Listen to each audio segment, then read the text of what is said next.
स्वागत है आपका। आप देख रहे हैं आपका पसंदीदा डिबेट शो बात हरियाणा की। मैं आपके साथ स्टेज नैन मोर। सैनी सरकार ने 27 अप्रैल को हरियाणा विधानसभा का विशेष सत्र बुलाया है। नारी शक्ति वंदन अधिनियम के लोकसभा में गिरने के बाद कांग्रेस को घेरने की तैयारी की जा रही है। सदन में कांग्रेस के खिलाफ निंदा प्रस्ताव भी लाया जाएगा, लेकिन अब विशेष सत्र को लेकर सियासत गर्मा चुकी है। विपक्ष सवाल उठा रहा है, जब संसद में चर्चा हो चुकी, बिल गिर चुका, तो फिर हरियाणा विधानसभा का इस विशेष सत्र का बुलाने का क्या मतलब रह जाता है? इससे क्या हासिल होगा? बीजेपी कोरी राजनीति कर रही है। इस अहम मुद्दे पर चर्चा करेंगे, लेकिन उससे पहले आपको दिखाते हैं स्पेशल रिपोर्ट।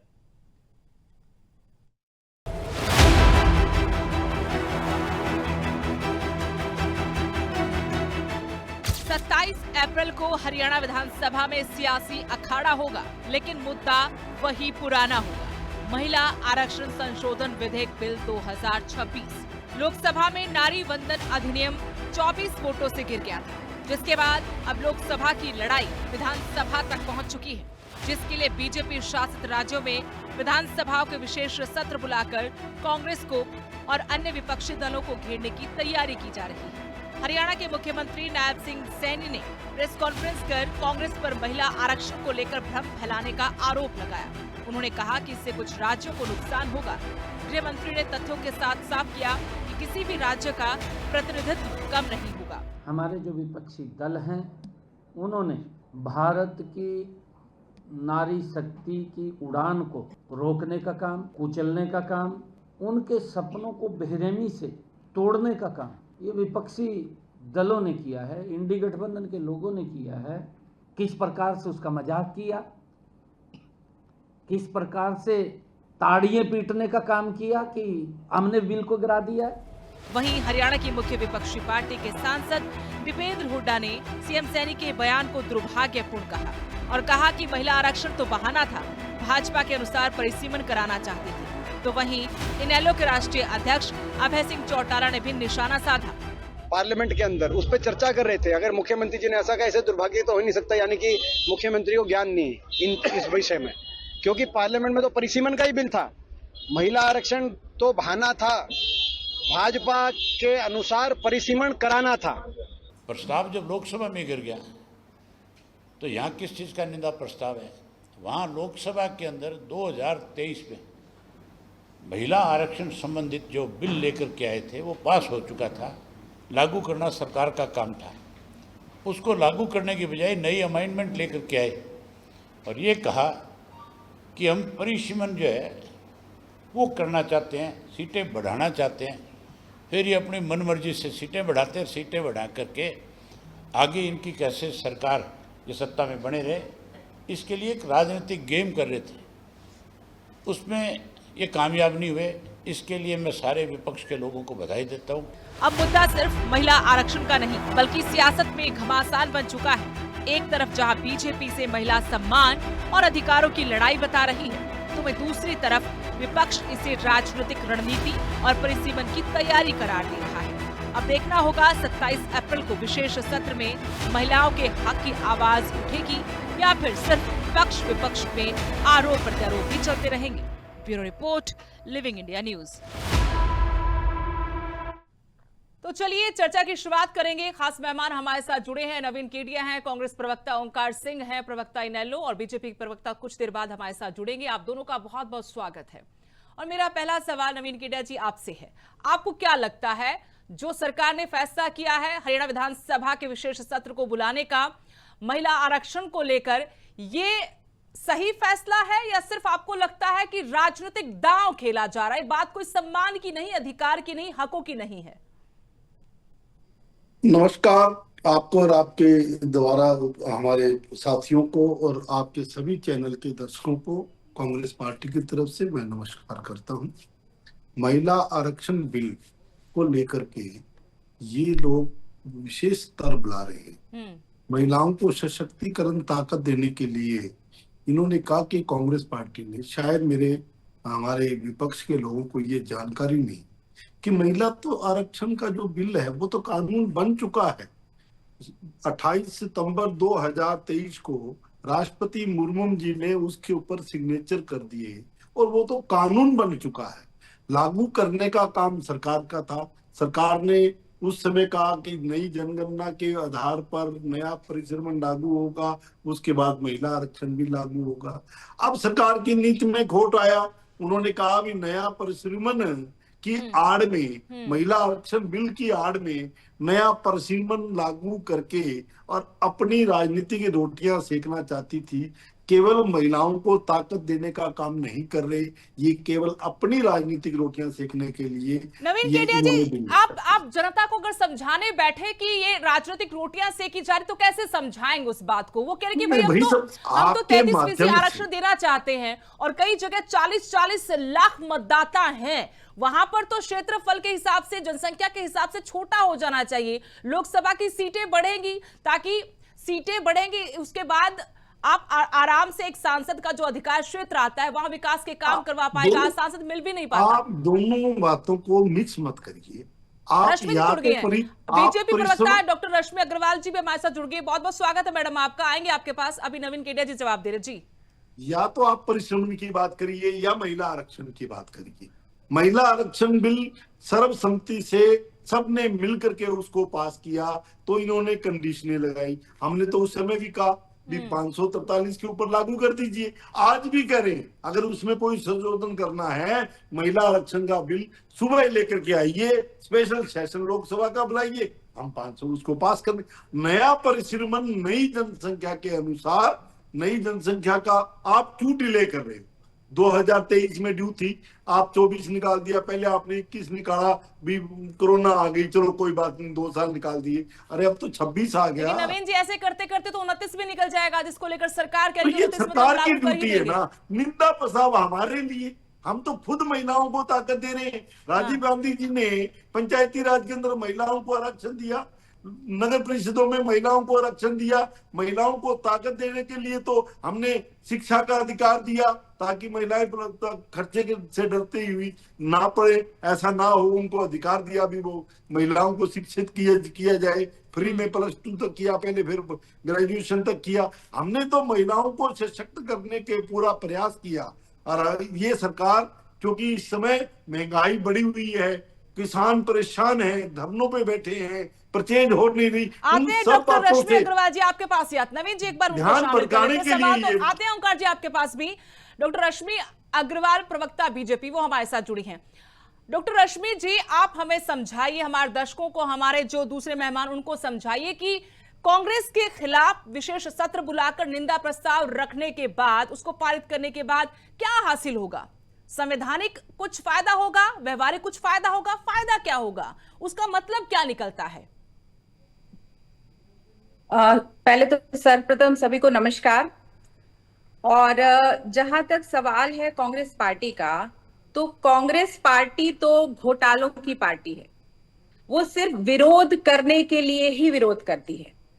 अब चाहे वो धारा 370 के उन्मूलन का विरोध हो, चाहे वो CAA का विरोध हो, 1 नेशन 1 इलेक्शन का विरोध हो, 3 तलाक का विरोध हो, इवन राम मंदिर के निर्माण जब करना था उसका भी इन्होंने विरोध किया। और अब ये नारी शक्ति वंदन अधिनियम को भी इन्होंने पास नहीं होने दिया, परिसीमन का बहाना बनाकर। तो चूंकि इन्होंने कुछ काम नहीं किया जनता के लिए, पार्टी के, सिर्फ पार्टी के लिए ही इन्होंने काम किया है, घोटाले करते थे ये सिर्फ। और आज जब हमारी पार्टी जनता के हित में काम कर रही है, देश हित में काम कर रही है, महिला हित में काम कर रही है, तो ये बहाने बना रहे हैं। इनकी वजह से आज बिल पास नहीं हो पाया, इनकी वजह से। मैंने आपसे पूछा, ठीक है आपकी बात ठीक है, लेकिन मैंने आपसे पूछा कि विशेष सत्र बुलाकर कांग्रेस के खिलाफ, जो मुख्य विपक्षी पार्टी कांग्रेस, उसके खिलाफ निंदा प्रस्ताव लाकर मिलेगा क्या?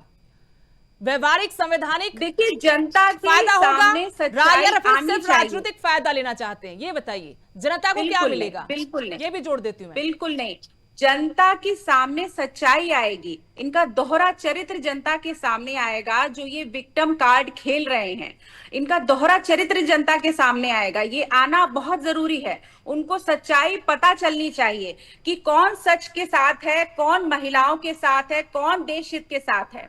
इसलिए ये प्रस्ताव लाना आवश्यक है कि जनता हितैषी सिर्फ और सिर्फ हमारी पार्टी है।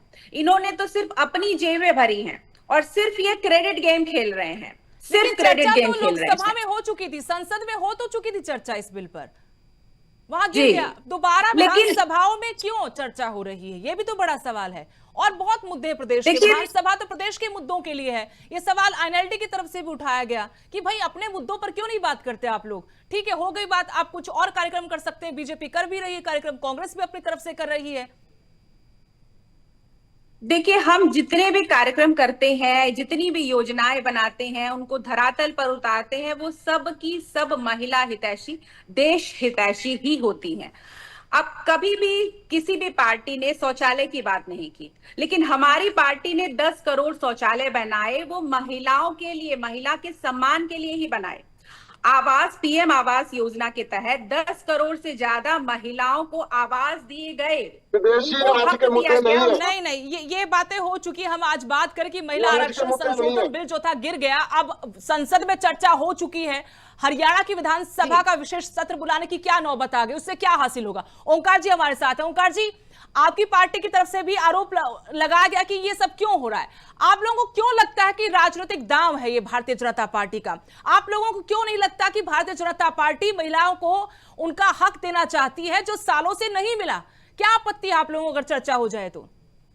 प्रदेश, ये बिल तो 2023 में पास हो चुका और 28 सितंबर 2023 को जब राष्ट्रपति महोदय की इस पर मोहर लग गई, साइन हो गई, ये कानून बन गया। इसको लागू करना किसकी जिम्मेवारी है? सरकार की। सत्ता में आप हो, मैं हूं या सरकार है, ये है। इन्होंने 16 अप्रैल 2026 को उस बिल को नोटिफाई किया। 3 साल तक ये अपने पास छुपा के बैठे रहे उसको। और अब एक विषय पर सुनिए, एक बार एक विषय पर जब कानून बन गया तो दोबारा उसी विषय पर कानून बन सकता है? वो तो कानून बन चुका है। हाँ, उसमें तुम अमेंडमेंट करना चाहते हो, लेकिन आंसू ना दिखाओ। मोदी जी आंसू दिखा रहे हैं कि 2023 में तो कह रहे थे ये दिन दुनिया के इतिहास में याद रखा जाएगा, इस दिन महिलाओं को शक्ति दी, और अब आंसू दिखा रहे हैं कि कांग्रेस ने बिल पास नहीं होने दिया। भाई, संविधान में प्रावधान है, देशी संविधान में लिखा हुआ है कि अगर कोई बिल आएगा 2/3 मेजोरिटी के साथ पास होगा, यही लिखा हुआ है। बिल्कुल। और बीजेपी को मालूम था कि इनके पास 2/3 मेजोरिटी नहीं है, फिर इन्होंने आनंद फानंद नहीं ये बिल इस समय क्यों लेके आए जब तुम्हें पता है तुम्हारे पास 2/3 है ही नहीं, और वो गिर गया। भाई, विपक्ष तुम्हारा गुलाम तो नहीं है। नहीं ओंकार जी, पहले भी बहुत सारे बिल पास हुए हैं ना, तब कैसे जुगाड़ हो गया था? बिल्कुल नहीं, सुनिए, हुए। ये दोनों तरफ से बात बोल रही हूँ मैं, बीजेपी की तरफ से मुद्दों से भटकाने वाली बातें की जा रही हैं। ओंकार जी, मेरी बात मैं ऐड कर देती हूँ, क्योंकि ये सवाल भी है कि क्या बीजेपी की नीयत में खोट था, क्या ये मास्टर स्ट्रोक है? ये भी तो सवाल है। बीजेपी की दूसरी तरफ की राजनीति भी तो हो सकती है ये। बीजेपी बिल्कुल नहीं, हम तो सिर्फ महिला आरक्षण। इस सवाल का जवाब आपसे भी लूंगी, एक बार ओंकार जी सुनो। हाँ जी, मेरी बात। हाँ जी, बीजेपी की नीयत में खोट नहीं, ये पार्टी ही खोटी है। आप देखिए, एक बिल बन चुका है, महिला बिल। बिल्कुल नहीं, बिल्कुल नहीं, मैं खंडन करती हूँ इस बात का। लागू हो चुका, आप अपने बारे में खंडन करो, लागू हो चुका, उसको आप लागू कीजिए। और फिर ये क्या चाहते हैं? बिल्कुल नहीं। अब 50 करोड़ की जनसंख्या में जितनी सीटें होंगी, 150 करोड़ की जनसंख्या में उतनी ही सीटें कैसे हो सकती हैं? तो परिसीमन तो करना आवश्यक है ना। रश्मि अग्रवाल जी आएंगे आपके पास, इसके बाद मैं आपके पास यार एक बार उनको सुन लेते हैं, सबका अपना अपना बात पूरी कर देते। हाँ बोलिए। देखिए, आज देश में 543 सीट है और आज देश जिस भयंकर दौर से गुजर रहा है, मैं आपको बताना चाहता हूँ 1976 में यह डिलिमिटेशन की बात आई थी। उस समय की प्रधानमंत्री इंदिरा गांधी जी ने कहा था कि हमारा देश इस वक्त इस स्थिति में नहीं है, जनसंख्या विस्फोट की स्थिति है, इसलिए हम 25 साल तक डिलिमिटेशन को फ्रीज करते हैं। बात आई 2001 में, वाजपेयी जी प्रधानमंत्री जी थे, उन्होंने भी देखा कि हम इस परिस्थिति में नहीं है कि हम अभी सीटें बढ़ाएं, क्योंकि देश पे पहले ही बहुत कर्जा है इन नेताओं का। उन्होंने भी 25 साल के लिए इसको फ्रीज कर दिया। 2026 आ गया, अब चाहिए क्या? आज की परिस्थितियां ऐसी हैं, देश कर्जे के नीचे डूबा पड़ा है। 265 लाख करोड़ देश के ऊपर कर्जा जो मोदी जी ने किया इन पिछले 12 सालों में, आज देश की परिस्थिति ऐसी है कि हमारी अर्थव्यवस्था विश्व में चौथे स्तर पे पहुंच गई है और आप इतनी दिक्कत ना करो। किस दुनिया की बातें कर रहे हैं? चलिए ओंकार जी जवाब ले लेते हैं, कुछ कहना चाहते सुन लेते हैं एक बार, चुकी है। क्योंकि मुद्दा तो उन्हीं की तरफ से उठाया गया, विशेष सत्र बुलाया गया, तो सवाल भी हम उन्हीं से ज्यादा पूछेंगे। हाँ जी डॉक्टर रश्मि आप बताइए, अब आप मोटा मोटा डॉक्टर रश्मि अग्रवाल जी आते हैं ओंकार जी। एक मिनट में पूरा करता हूँ। हाँ बताइए, जल्दी जल्दी कीजिए। आज 543 सीटें आज आप लागू कर दीजिए, जब 850 होंगी तब 850 पे लागू कर देना। और ये जो विशेष सत्र बुला रहे करोड़ों रुपए खर्च होंगे, वो जिम्मेवारी किसकी है? और विशेष सत्र अपनी राजनीति के लिए बुला रहे हैं, सिर्फ जनता के सामने ये दिखाने के लिए हम सच्चे हैं। और क्या करोगे वहां पे? चलिए पूछ लेते क्यों बुला रहे हैं। डॉक्टर रश्मि जी बता दीजिए विपक्ष को जिनकी आपत्ति है कि आप राजनीति करने के लिए विशेष सत्र बुला रहे हैं, आप मोटे मोटे 2-3 फायदे बता दीजिए कि भाई इस सत्र से ये हासिल हो जाएगा, हम ये कर पाएंगे महिलाओं के हक के लिए, बस बात खत्म, यही चर्चा यहीं पर खत्म। देखिए विपक्ष ने तो सिर्फ विरोध करने के लिए विरोध किया और उन्होंने ये साबित कर दिया कि वो महिला हितैषी है ही नहीं। और जहां तक सवाल है परिसीमन की, तो परिसीमन तो 2011 में एक उदाहरण के तौर पे मैं कह रही हूँ कि अगर 50 करोड़ की जनसंख्या है तो उसमें जितनी सीटें रहेंगी 150 करोड़ की जनसंख्या में उतने ही सांसद कैसे हो सकते हैं? सीटें तो बढ़ानी आवश्यक है ना, उसी हिसाब से आरक्षण लागू किया जाएगा। और जहां तक देखिए भाई साहब मैं आपके बीच में नहीं ओंकार जी अब सुन लीजिए, देखिए उनको हमने कहा कि चुप रहिए, सुन लेते हैं जवाब, तो उन्होंने पूरा सुना, अब उनको बोलने दीजिए। एक बार उनको अपनी बात पूरी करने दीजिए। ओंकार जी ऐसे मत कीजिए, आप तो कम से कम ऐसा नहीं करते। नवीन जी भी सुन रहे हैं, नहीं ठीक है आप बोलिए, टाइम वेस्ट होता है, फिर जो हमें चाहिए जवाब वो नहीं मिल पाता। बिल्कुल, ये विपक्ष की नीतियां हैं, उनकी खराब नीयत है जो हमेशा महिलाओं का विरोध करती आई है। और जनता को ये सच्चाई जानने की आवश्यकता है। ये जो प्रोपेगेंडा फैला रहे हैं, ये झूठा क्रेडिट ले रहे हैं कि ये महिला हितैषी हैं, जबकि इन्होंने महिला हित के लिए कभी कोई काम नहीं किया है। और आज हमारी सरकार 2 से 3 फायदे बता दीजिए, क्योंकि मैं भी जानना चाहती हूँ, हमारे साथी आपके साथी प्रवक्ता जानना चाहती है, हमारी जनता जानना चाहती है। तो सबसे बड़ा फायदा तो यही होगा कि जनता के सामने इनका जो चेहरा है वो सामने आएगा। कैसे? इनका असली मुखौटा हट जाएगा, उन्हें पता चलेगा कि कौन जनता के हितैषी हैं। कैसे? मैं वही पूछ रही हूँ, कैसे? आरोप प्रत्यारोप से परे नहीं, चर्चा है तो सॉलिड निकलना चाहिए ना मैडम। आपकी नीयत में खोट है, आपकी नीतियों में खोट है और ये जनता जानती है, इसीलिए उन्होंने चुनावों में आपको नहीं चुना। ये इसी का परिणाम है। हमारी पार्टी हमारी पार्टी हमेशा से जनता की हितैषी रही है और आपको आने वाले चुनावों में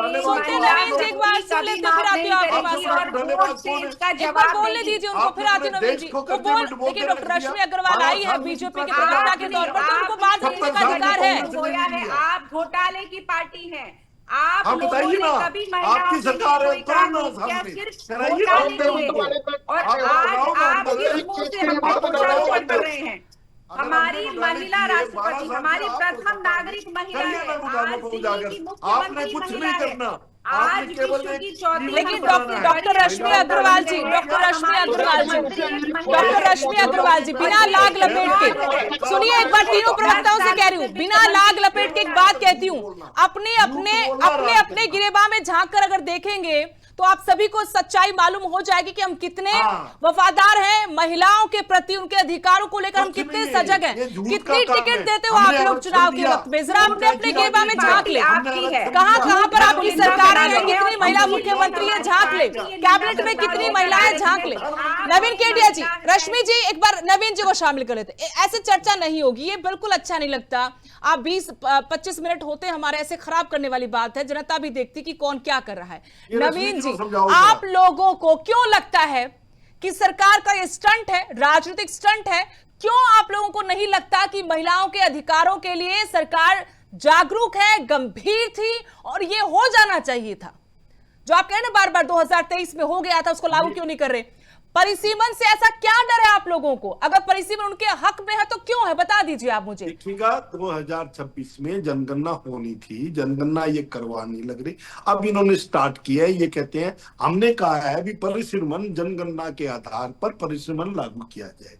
हमने कहा कि महिला आरक्षण का अगर आप बिल पास कर, बिल तो पहले से बना हुआ है, बिल पास है, कानून बन गया, अगर आप में कोई अमेंडमेंट करानी है तो एक दिन का स्पेशल सेशन बुलाइए, हम तैयार हैं, सवेरे पास करवा लीजिएगा। लेकिन आप इसकी आड़ में परिसीमन की सीटों को बढ़ाकर, पहले तो ये इस बात को बताने के लिए तैयार नहीं थे परिसीमन में भी हम 1.5 सीटें कर रहे हैं, जब उसके मसौदे में ही नहीं लिखा हुआ तो हमने कहा भी ये मसौदे में ही नहीं लिखा हुआ, आप कैसे 1.5 सीटों की बात कर रहे हो। प्रधानमंत्री कह रहे हैं इतनी सीटें बढ़ जाएंगी, गृह मंत्री कह रहे हैं इतनी सीटें बढ़ जाएंगी। अगर आपने जो कुछ बिल का मतलब क्या होता है, हर चीज क्लियर स्पष्ट लोकसभा में पेश की जाए, उस पर चर्चा हो। जब आपने कुछ लिख ही नहीं रखा, आपने कहा हमारे पर विश्वास है क्या? अरे आपके ऊपर विश्वास का विषय ही नहीं।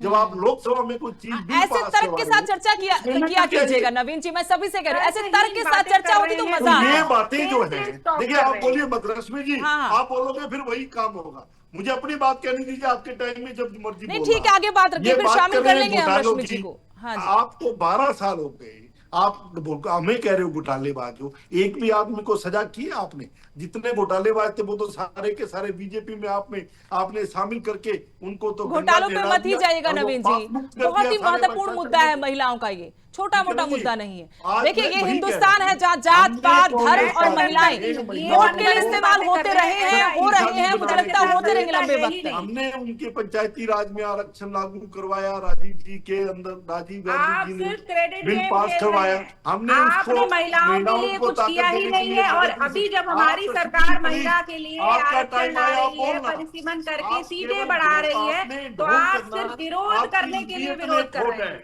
आप महिलाओं आपकी नियत में खोट है और ये बात जनता के सामने। अच्छा ठीक है रश्मि जी, नवीन जी आते हैं आपके पास। ओंकार जी, क्या आपको सच में लगता है, जैसे डॉक्टर रश्मि ने कहा कि कांग्रेस क्रेडिट ले रही है, तो क्या ये दोनों पार्टियों के बीच में क्रेडिट की लड़ाई हो गई है? आप झूठ बोलते हो ये। ओंकार जी, नवीन जी आएंगे आपके पास। हाँ ओंकार जी से एक बार जवाब ले लें। पर ध्यान दीजिए, आप झूठ बोल रहे हैं।